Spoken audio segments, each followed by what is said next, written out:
Welcome to What a Creep, the show with Margot Donahue and Sonia Mansfield talking about creeps from the past to the present.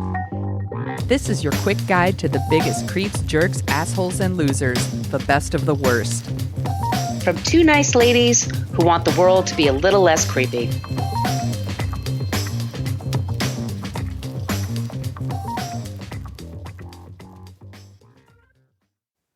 Welcome back to What a Creep. This is Margot Donahue, and my cohort in creepitude, as always, is the amazing Sonia Mansfield. Hey, Sonia. Hello, my friend. Hello, my friend. We are the podcast that talks about creeps from the past to the present. We have a creep that we talked about in the past. He ain't done creeping, so we had to talk him again in the present. That's right. He's back. So we're doing something a little different. We do this. We actually have to do this occasionally now. Yes. We have to do an update episode. So we start with the update, and then at the end of the episode, we'll replay the original episode. It's from season 4, so it was on our Patreon wall. But yeah. This guy is such an asshole. We talked about him so much, and he's just doing so many creepy things. Oh, I guess I should tell everyone. Yes. We use salty language in this program. Oh, yeah. We fucking do. Hide the kids or tell them to play earmuffs. Yes. I don't care what you do. We have a basic Facebook page that we never use.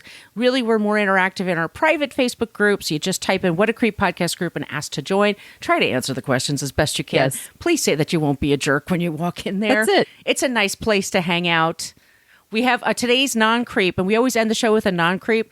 We're going to do it twice. So the end of today's episode, we're going to talk about what our listeners feel should be our non-creeps of the week. That's and a then great we have idea. we have a really cool list at the end as well. Okay. We're on Twitter at CreepPod because somebody had What a Creep for 10 years, never used it. Creep. And we're on Instagram and Threads and what else? Blue Sky. All the What things. a Creep Podcast. All the things. Follow us on all those places. And we have an old-timey email, whatacreeppodcast@gmail.com. If you would like some stickers, just send us your address. I promise you, we will drop them in the mail for you. That's fun for us. That's also a place to send us your suggestions for creeps and for non-creeps. And we really, really appreciate what you do there. Sonia, do you want to talk about the website? Yes, you can go to whatacreeppodcast.com, and it's everything you ever wanted to know about the podcast, but we're afraid to ask. Everything. You can click into each of those blog posts, and we list all the sources in there because we source everything we do. We're not making this stuff up. So if you're looking to do a deeper dive on any of our creeps, that's a fabulous place to start. There's also a link to our Substack. We'll be publishing something in that in a couple days because it's a new month. And there's a link to our merch shop for t-shirts and tote bags and face masks and journals and all kinds of things you can get there. The shirts are super comfy. Can vouch for them. 5 stars. There's also our Patreon. You want to tell them about that, Margot? Patreon. If you want to help us out financially, monthly, it'd be great. Or you could do it yearly. You just want to get that stuff over with. We don't mind. And we use those things for stuff like our the news that we subscribe to, like Rolling Stone and Washington Post, even though that's just turned into a turd pile lately. We'll talk about that later. But anyway, that's what we use the money for. So we really appreciate everyone who helps us out there. I want to say thank you to Hattie, Claire, and Carla for joining our Patreon page. We also put up our first 8 seasons are up on that wall, on the Patreon wall. They're available to you there. And we also put out 2 bonus episodes a month where Sonia and I just kind of shoot the shit and talk about things in the news and more updates from the episodes and things like that. Okay. Oh, and I want to thank everybody that leaves us reviews in iTunes. We got a 2-star one from Angry People thought we were baby boomer haters. That always makes me laugh. But in Spotify, I want to thank Elaine, Jane, Kessler, and Coco. They all left us positive reviews. Thank you. Except, apparently, it's yay, not ye, that Kanye is now. I've heard otherwise. I defend that because I have heard otherwise, and also I think when somebody changes their name 12 times, like I never said symbol when I talked about Prince. So there's just some things. Yeah, I mean, I'm kind of an asshole. We really are doing the very best we can on this stuff. Well, let me rephrase that. Margot is. I'm trying. But thank you. It's fine. You could call us out. Yes. Yeah, that's fine. Yeah. We're grown-ups. Okay, Sonia. Yeah. Ugh. Who are we talking about Yeah, today? we're going to do an update on Vix. I'm sorry, Vix. Vince. VapoRub? Vince McMahon. He is the co-founder of WWE, which is the World Wrestling Entertainment, also known as the World Wrestling Federation. That's what I used to know it as. And Margot did a fabulous episode on him already that you can hear after this update. So stick around for that. This is all new. This all happened starting like last week. So a former employee of WWE, Janelle Grant, is suing McMahon. He's 78, by the way. Well, no, not that. Just that he's gross. Yeah, Sorry. he's gross. But he's 78. Like, he's getting too old for this kind of shit. He got to but live whatever. longer than my parents. Unfair. It always makes me, yeah. I'm Unfair. sorry. Some people, they really make me infurious that they're still walking. Yes, she is suing him. She's accusing him of physical and emotional abuse, sexual assault, and sex trafficking, all from 20. Oh, wait. Sorry. Do we have any trigger warnings? Yeah. Sorry, everybody. Sexual assault. I apologize. That's okay. My bad. Sorry, because the trigger warnings are going to come later too when you get to Oh, further sorry. down. I'm so sorry. No. It just popped in my head. No, but you're right. Like, if you don't want to hear this stuff, this episode is definitely not for you. So she is accusing him of physical and emotional abuse, sexual assault, and sex trafficking. This all happened between 2019 and 2022. This is late breaking news. This has led to a federal investigation for sex trafficking. The U.S. Attorney's Office for the Southern District of New York is leading the investigation. Uh-oh. And guess what? Ask fucking disgraced former President Trump and Real Housewives star Jen Shah about the Southern District of New York. They don't fuck around. Nexium. Yeah, There's a few. Yeah, they have like a over 90% success rate. If they are involved, you've done something very wrong, and they're gonna get you. They're gonna get you. So that's happening too. Janelle Grant's lawsuit. On top of accusing him of all those things, she's also looking to void a non-disclosure agreement that he pressured her to sign.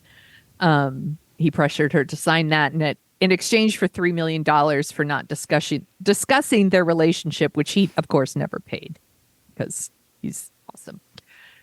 She met McMahon in 2019. Her parents had just passed away. She was unemployed, and some mutual friends suggested that she contact him about a possible job at the WWE. So she meets him. He greets her. He's only wearing his underwear.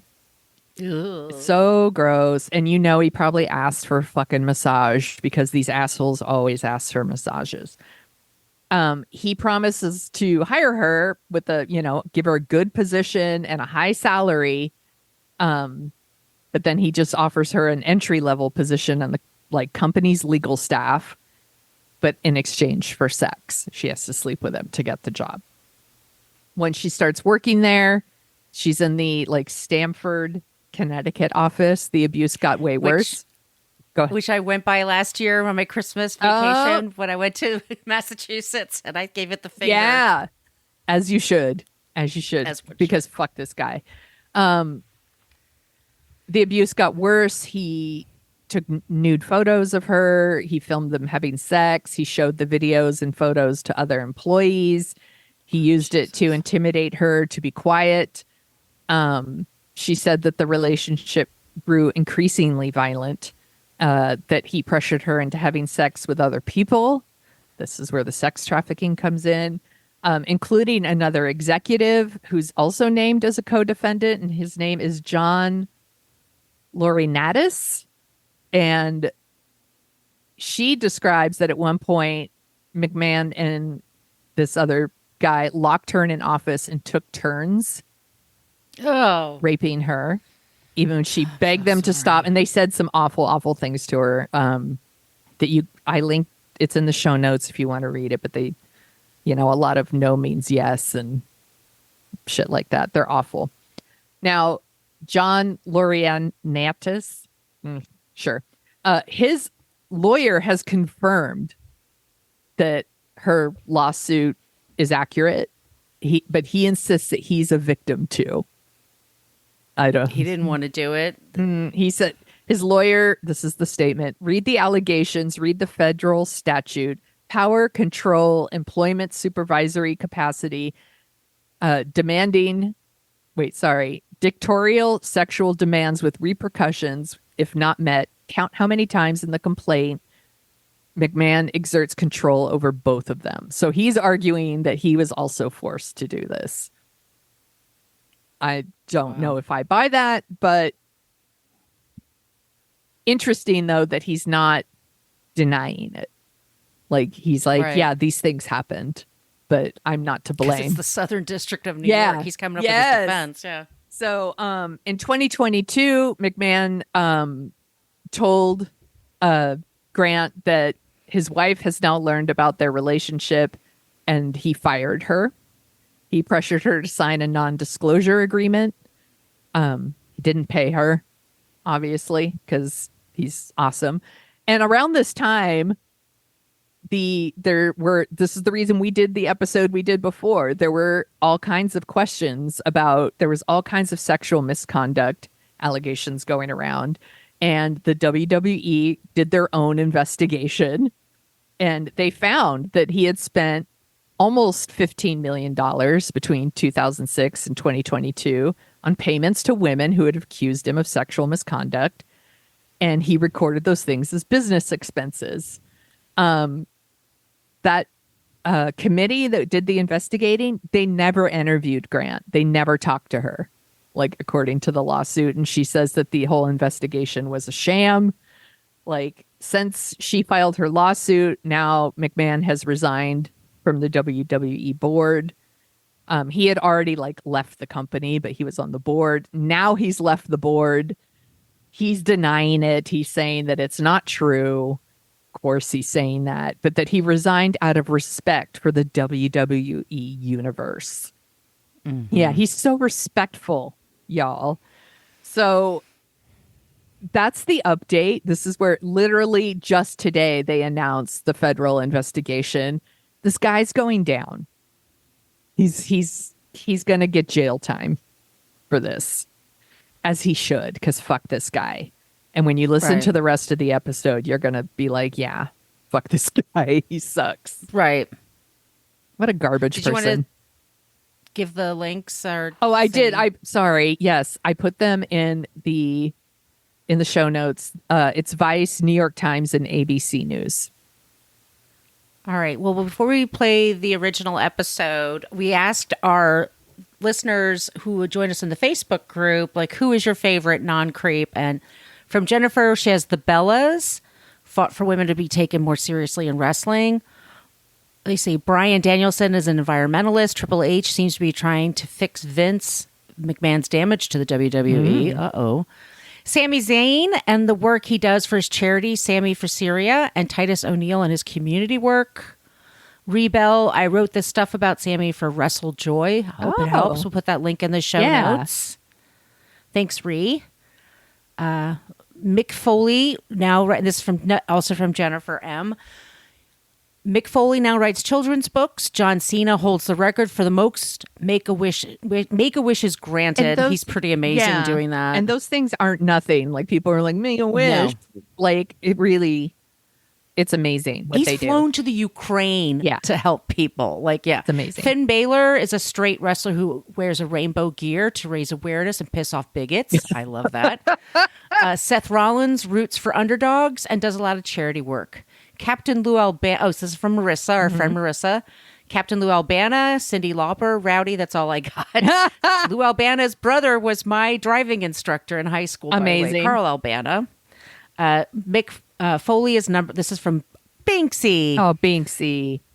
Mick Foley is number one for sure. A few more to come to mind. Though, if there are creep stories about them, please strike them off the list. We can't do all that, but we will eventually.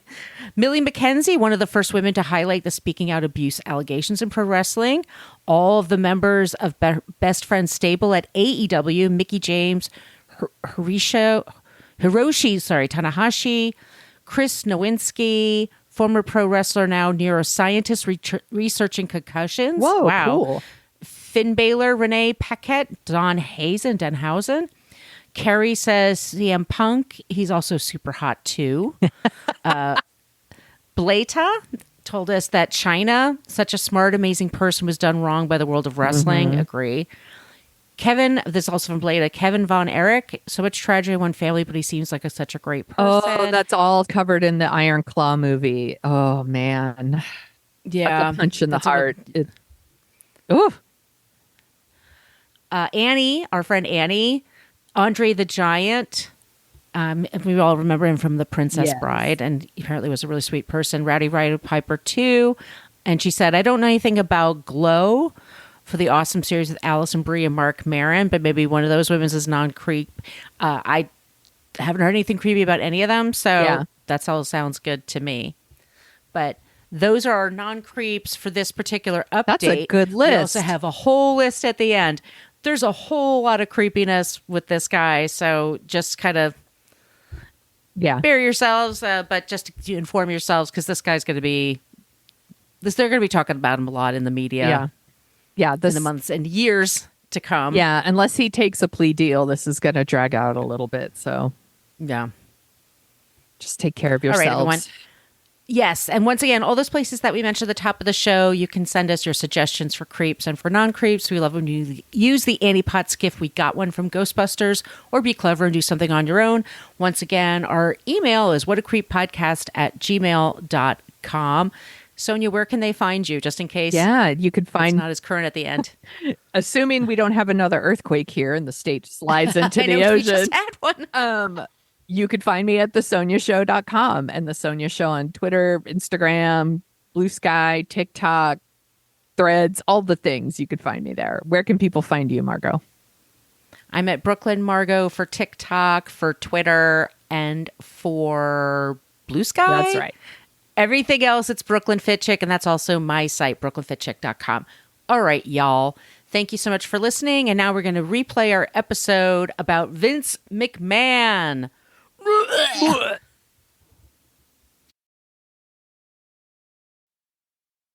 Our creep this week is one of the most successful entrepreneurs in the history of sports. He is currently the chairman and CEO of the WWE and is the founder of the soon-to-be relaunched XFL.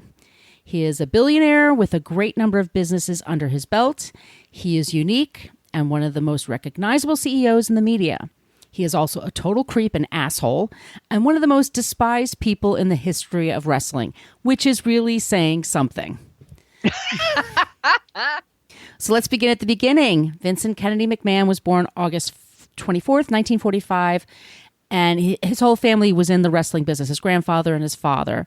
He joined the WWF after graduating college in the 60s. And let me just talk about these initials we're going to be throwing around here because it gets a little confusing. There's the WWE, which is what he runs now, and that stands for World Wrestling Entertainment. It was originally known as the WWF, the World Wrestling Federation, but they lost those initials to the World Wildlife Foundation. I still get very confused. It's very confusing.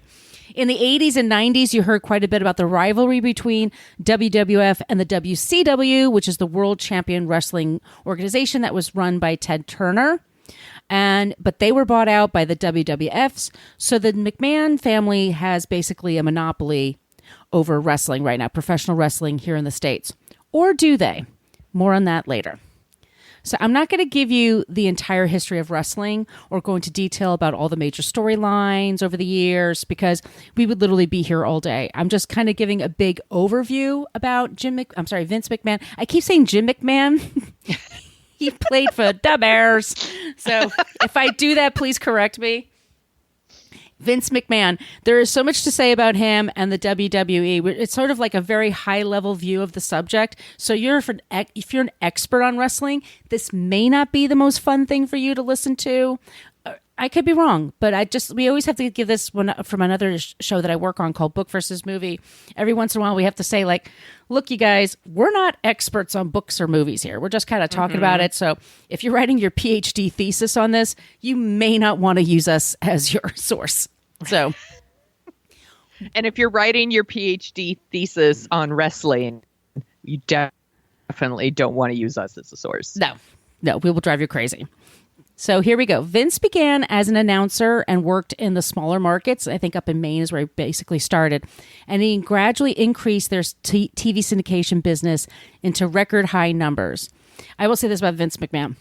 He is a genius of marketing and identifying trends. He knew that cable TV would be perfect for wrestling and that one day there would be a channel that'd be perfect for wrestling, that he can be on there every week. And wrestling used to be a thing, like it would be a very regional thing. So it would be in little local markets. They'd have their own people, their own stations, their own announcers and stuff. He envisioned the fact that, all of America could be behind a team of wrestlers on a network. And he was right. And he took over the WWF in 1982 from his father, and they soon split from the National Wrestling Alliance, which is the NWA. Not an NWA that you and I know. Oh my gosh, it's the battle of the acronyms. It's just crazy. But for a long time, there, like I said, there was regional wrestling organizations and clubs. But with the NWA, they would basically agree not to compete with one another's territories. The McMahon people were like, yeah, screw that. We're going to do our own thing. And so they left it because he was thinking bigger. He was thinking like it's going to be as big as the NFL, which everybody laughed at him. And he also, he figured there was a way to create storylines that also were like very popular in the 80s, were like Dynasty and these soap operas, these nighttime soap operas, like having a soapy kind of angle to the stories would get women involved. It would get younger people involved. He just kind of saw all this happening. And he really felt like just because the matches were all planned out and predetermined, it wouldn't deter a growing fan base. So here we go into the 80s, and Vince was one of the first to think of adding entertainers to the wrestling world. And he brought on a man named Captain Lou Albano. He was a wrestler in the 60s, and then he became a wrestling coach. And he was somebody who was associated with Cyndi Lauper in the 80s. Mm-hmm. That's the only way I had no idea that was a thing until Cyndi Lauper was roped in. Yeah. Well, she if you see the video, Girls Just Want to Have Fun, he plays her father. They did an appearance on MTV. And oh, by the way, a fun fact for you.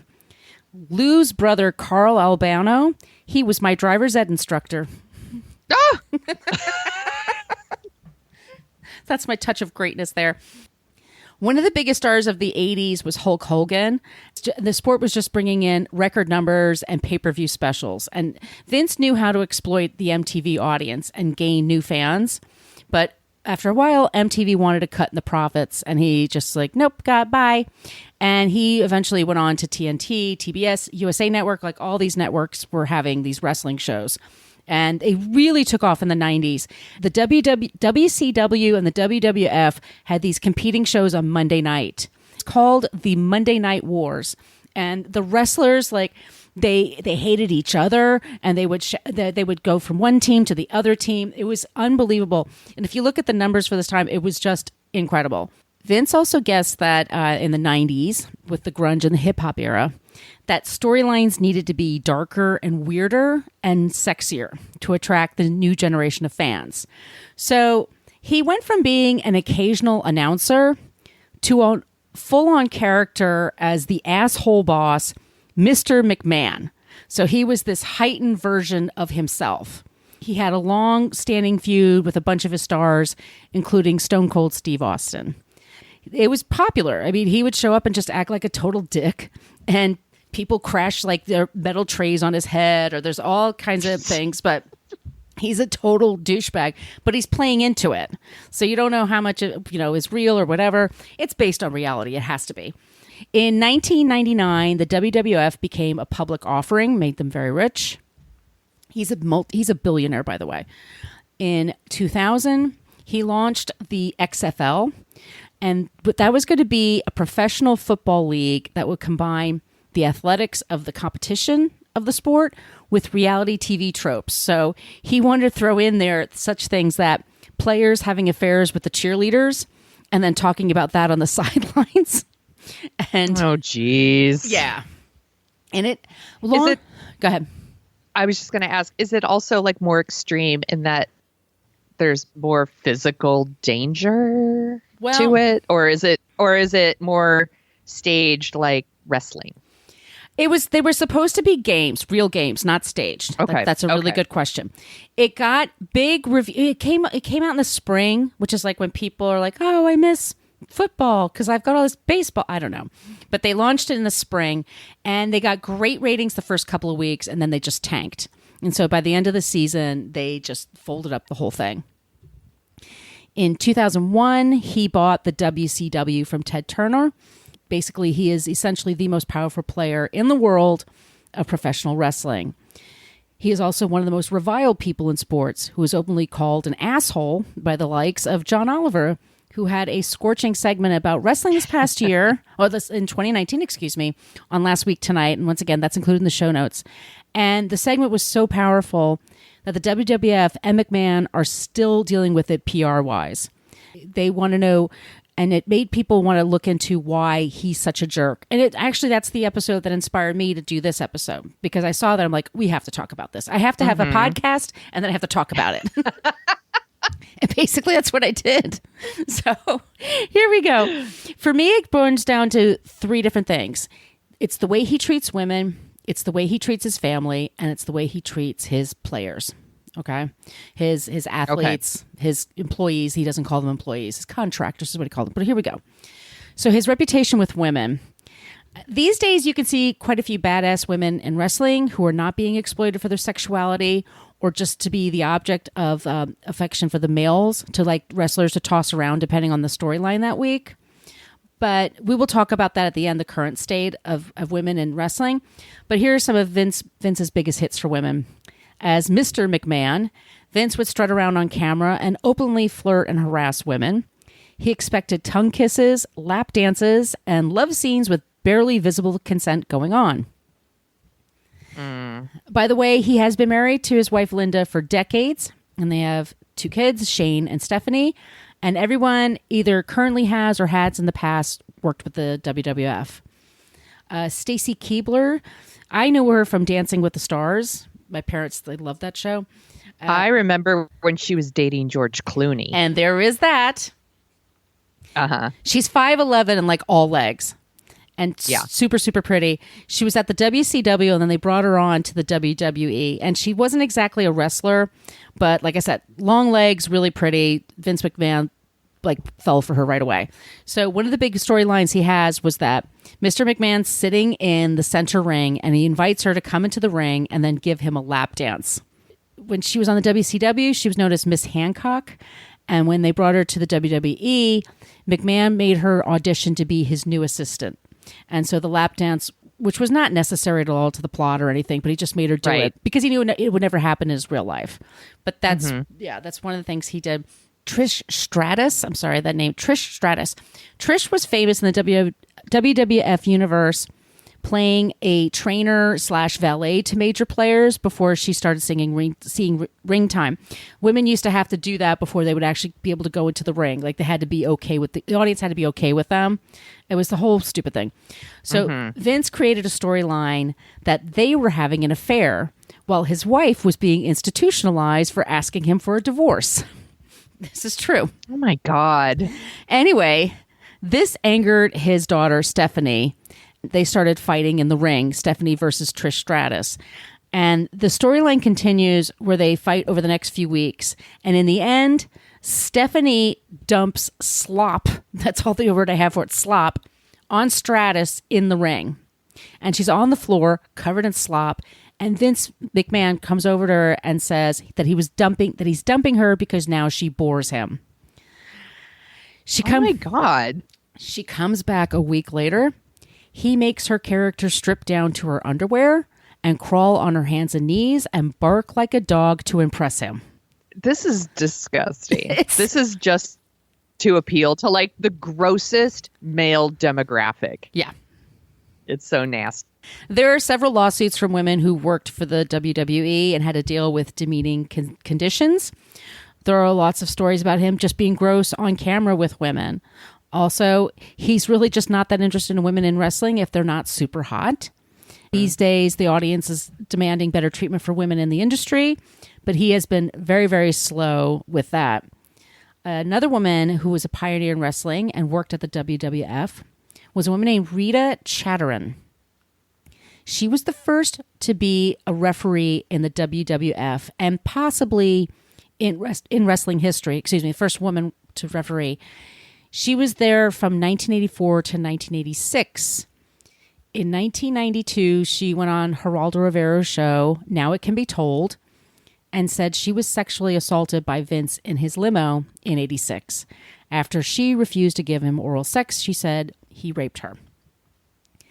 He was never charged with this, and allegedly there was some kind of a payoff. There's not much more information about her.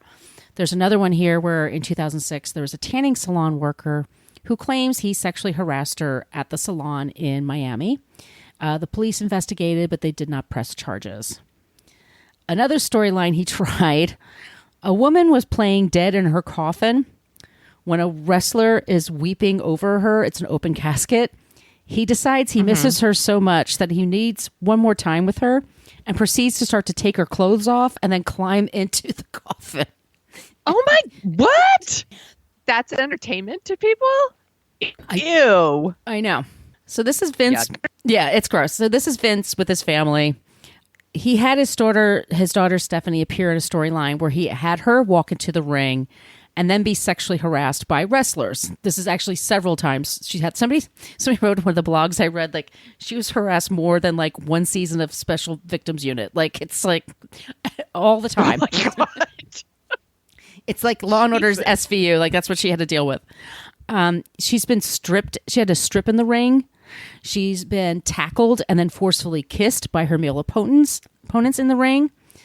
One time, she was acting as if she went into a coma when she hit the mat, and her opponent crawled over and kissed her unconscious body.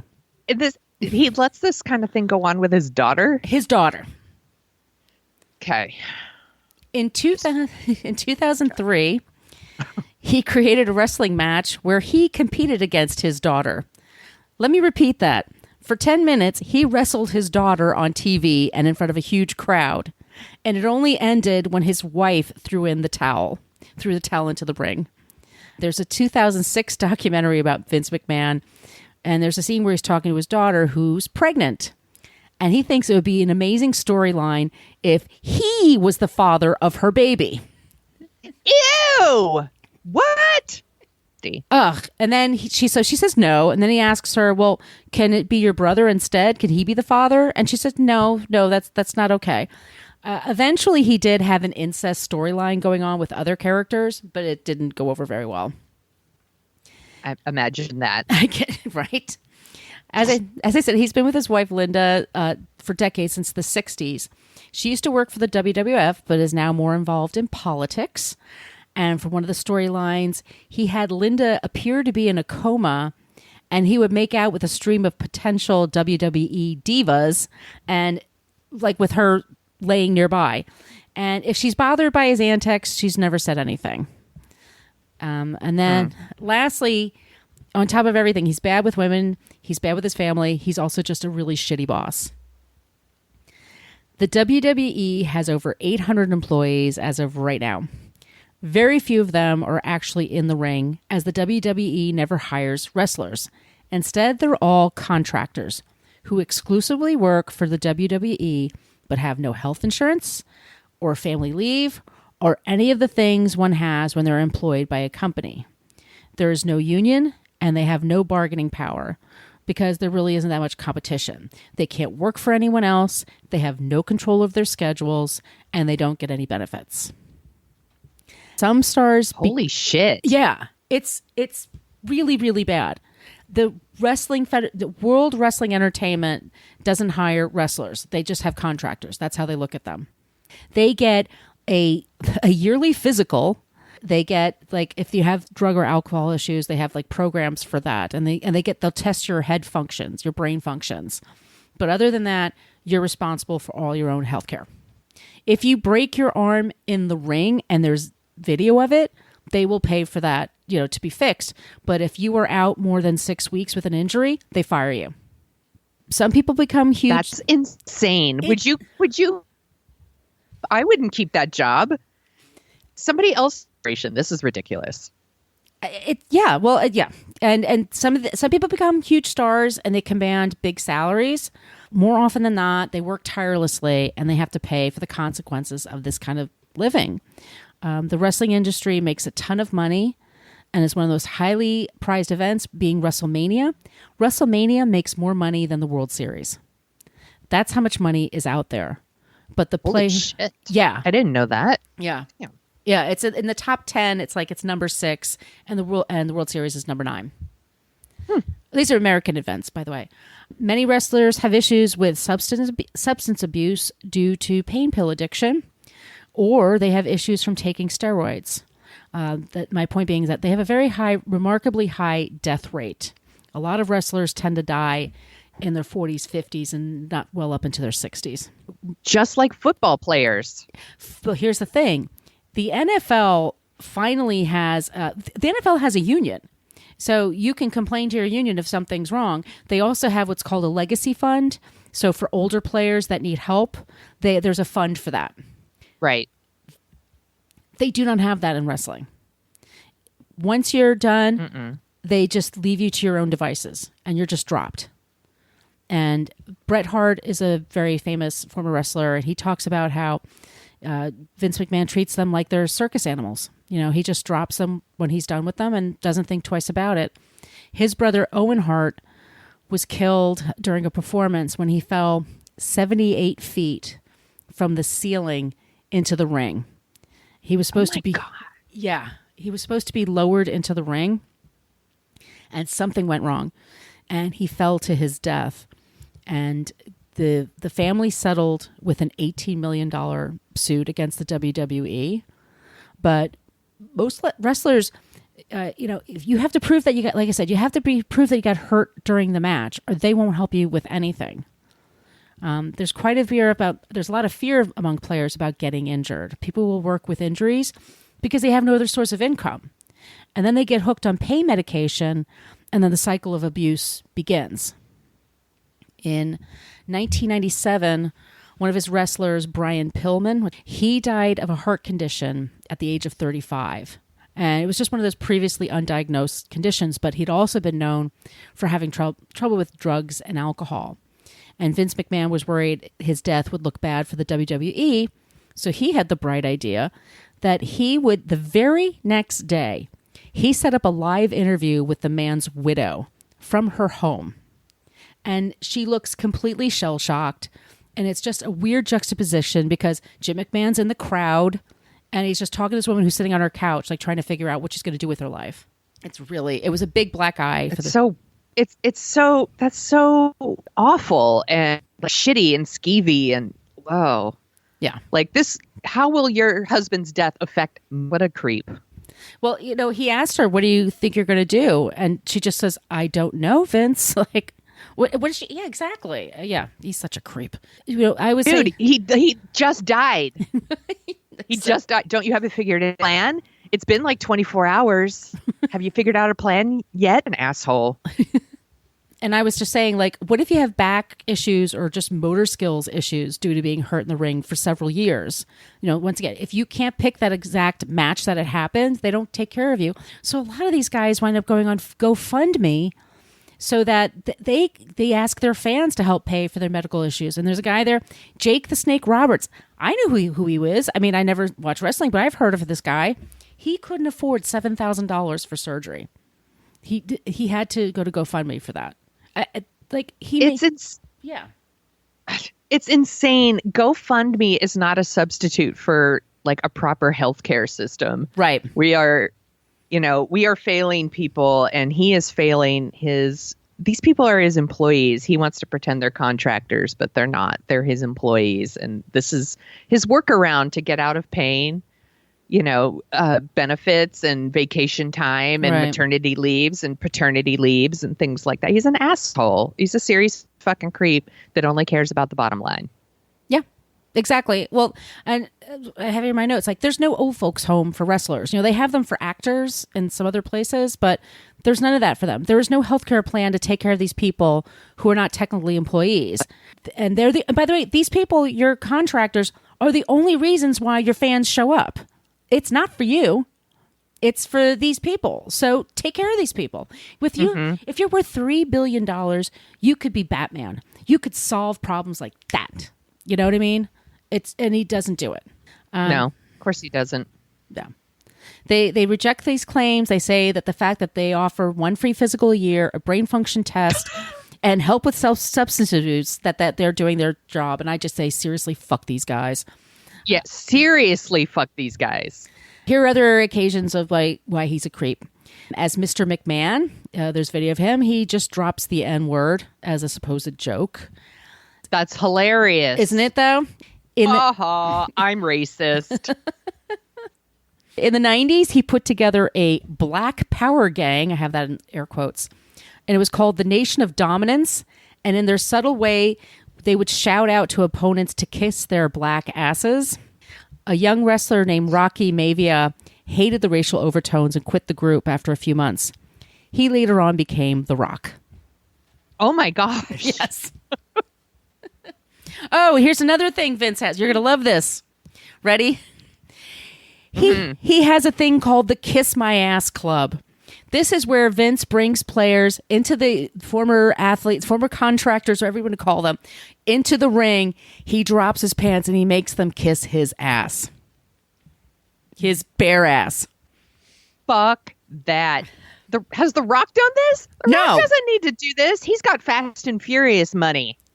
No, but he Fuck just that. Yeah, it's just to humiliate people. That's his whole thing. Yeah. In the 80s, Vince has also been known to be an asshole to reporters who dare to challenge him. One pretty famous story is reporter John Stossel, who was with 2020 at the time. He told wrestler Dr. D that he thought wrestling was fake, and the man boxed his ears and knocked him to the ground. Oh my gosh. Stossel later got a $425,000 settlement. And then around the same time, Richard Belzer had a talk show, and it was called Hot Properties. And I don't remember this at all. I do remember this. I've always been a Belzer fan. But Hulk Hogan put him in a headlock, and Belzer was being a smartass. He's like, that doesn't feel like a headlock. So Hogan went full headlock on him. He passes out and falls to the floor and cuts his head. Oh my God. But McMahon loved this bad press because he hated the charges that it was all fake. So to him that these guys are real badasses and beating up reporters was cool. So they got away with it. And so after all that happened, he was able to get them on Saturday Night Live. So Saturday Night Live brings on Hulk Hogan and Mr. T for an episode. And then a couple weeks later, they have WrestleMania in New York and they sell out the place. Mm-hmm. So that's the current state, is that the last few weeks we've had some new news from the WWE. And one of the big ones is that Vince had to fire, or didn't have to, but he fired two of his top executives, Michelle Wilson and George Barrios. For some reason, the money's just not there as like it used to be. Their value's going down. He is ostensibly in charge until they find someone else to run the company. But the stocks went down 21% based on the news. He is still worth billions, so don't worry about him. Yeah, he's not struggling. No. He has health insurance, probably. Of course he is. His next venture is a revival of the XFL that begins next weekend. He is risking hundreds of millions of dollars of his own money on this concept. And this is what he's promising. The games will be shorter, they will be easier to understand, and they will have no politics attached to it. Right. Yeah. By the way, when he says no politics, what he means is no liberal politics. Yeah, or, no kneeling. Yeah, he's a real piece of shit. He's horrible. I hope it fucking fails and he loses millions and millions of dollars. That will make me so happy. But it won't make a difference to him. No. Well, he'll still get like a Presidential Medal of Freedom or something. If he hasn't already, yeah. I actually would watch that ceremony because it'd be a total shit show. Only if someone body slams him, then I will totally watch. Do you know that Donald Trump was wrestled with them? Was in the WWF? I've seen like gifs of it or something that he was like, that he was there and like someone, I think he wrestles with somebody, like pins them to the ground. It should not surprise anyone that they're friends. Yeah. Of course they are. They're in the like, we want to sleep with our daughters club. It's very exclusive club, you guys. Well, speaking of very good friends, that's a good segue. I reached out to our good friend and fellow podcaster, Binksy, of Fun Size Happy Hour, about the state of wrestling, because she and her husband are huge fans and they're based in Victoria, Australia. Well, we're both going to talk about her, but one thing she told me is that for a long time, the WWF was the only game in town, but now there's an upstart called All Elite Wrestling. It's based in Jacksonville, Florida, and it just launched last year, but they have a multi-year deal with TNT. They seem to be a more ethically based company. They are giving their performers better pay, healthcare, equitable booking for all genders, and the wrestlers can contribute to their storylines. They also signed their first trans wrestler. Wow. Yeah. And that's awesome. Which is awesome. Yeah. And then the other competitor is New Japan Pro Wrestling, and they have plenty of international talent. She said this: they're probably giving McMahon a major headache in terms of retaining talent. So with that, I say Vince McMahon is a big-ass creep who treats people terribly, has no compassion for his own workers, and is a giant man baby with too much power. And I am eager to see the wrestling world change for the better. And that's our creep for the week. Vince McMahon. I got it right. He is a serious fucking creep. Good job, Margot. Thank you. And, we should probably mention, we understand, a lot of people watch wrestling, and when we're, shitting on Vince McMahon, we're not shitting on people who like wrestling or on wrestling as something to enjoy. Not at all. Enjoy it. Knock yourself out. I totally get it. It's a fun thing to watch. He's just an asshole. That's all. I watch Bravo TV, like Housewives and Below Decks, like they're really important. So I don't shame anybody for liking a thing. No, it's so funny. There's this thing about it's okay to like football, but it's not okay to like Real Housewives. And I think you said Real Housewives is my football. Right. It's what you're into. And if you're into wrestling, but you're not into football, that's great. Everyone has stuff that they're into. And I don't want to shit all over things that people are into. So I'm glad that wrestling is a thing that exists. I'm sure it's very entertaining. I've just never watched it. We just don't like him. He's an asshole. No, I'll check out this other company. Yeah. The All Elite Wrestling. I'll check them out and see what it's like, what it's all about. Yeah, report back. Yeah. Do you want to hear about some not a creep stuff? I certainly do. Okay.